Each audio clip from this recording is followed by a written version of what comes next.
Hello, I'm Carol Birchmore and I'm the candidate for Radcliffe East. I'm actually down in Radcliffe Town Centre at the moment canvassing. I've been involved with the party since it started. I was actually one of the founder members for the party. Radcliffe First was really started up because we felt that Bury Council were not giving Radcliffe the funding it needed, and we felt that was really important. We'd seen the town die from a really thriving town to a town that basically is suffering at the moment and needs some investment.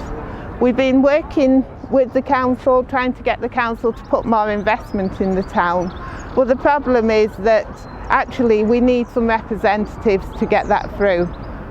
We started 2 years ago, we've now got 2 councillors, and hopefully after this election we'll have 3 more councillors. It'll mean that Radcliffe has a real voice in Bury Council, and it'll mean that we can put issues forward to represent Radcliffe. Another issue we're really interested and really concerned about is building on the green belt. Bury Council wants to approve plans to build 3,500 homes around Elton Reservoir and along the canal. That's not good for Radcliffe. Radcliffe will get homes anyway. They've got enough brownfield sites to build over 1,000 homes, so we honestly don't need building on Greenbelt as well. Hi Glenn, I believe you're standing for Radcliffe North. I am, yes. What made you choose to stand for Radcliffe First? What drove you to this? Radcliffe First stands for all of the values that I find important. They're interested in the local community, they're interested in Radcliffe getting a fair deal. We don't have a party line to toe. We come from all walks and different backgrounds. It's a good general mixed demographic of people. So you've been involved with Radcliffe First for 18 months now. Yes. Have you had any good feedback from people you've spoken to when you've been chatting to people at work, at the pub? I've had no negative feedback at all. Everything's been either positive or neutral, if I'm honest. Yeah? Yeah. What would you hope would happen in the next few years to Radcliffe, and what influence do you think Radcliffe First can have on that? I think Radcliffe First, if nothing else, has opened people's eyes to the fact that there's failings in the local council with regards to the funding, the representation in Radcliffe, and just generally Radcliffe not having the fair voice that it should have. Well, we're stood here in Radcliffe Piazza now, and one day maybe with the Radcliffe regeneration this will be different. What would you like to be here in 5 years' time?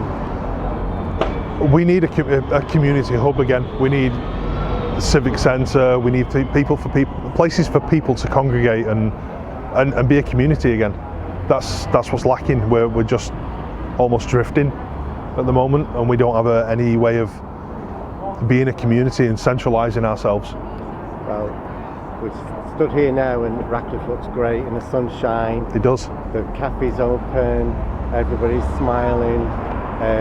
One day there'll be hundreds of people here, and it'll be thanks to people like you. Hopefully. Thanks so much. Hopefully. Thank you. Okay, thank you. Hi folks, so we're down in Radcliffe Town Centre today. We've just been talking to a couple of people about the elections on May the 6th. I think what strikes me the most about this election is that we have a choice for the first time in a long time about how we go forwards. So we can vote for the same people we've always voted for the last 40 years, or we can vote for somebody different, or we can vote for a different course, and we can have different results this time. We're here in the town centre, and I can't tell you how beautiful it is, how untapped it is, and how many interesting people there are. I think there's so much potential in this town, and I think the town centre just represents the rest of the town as well.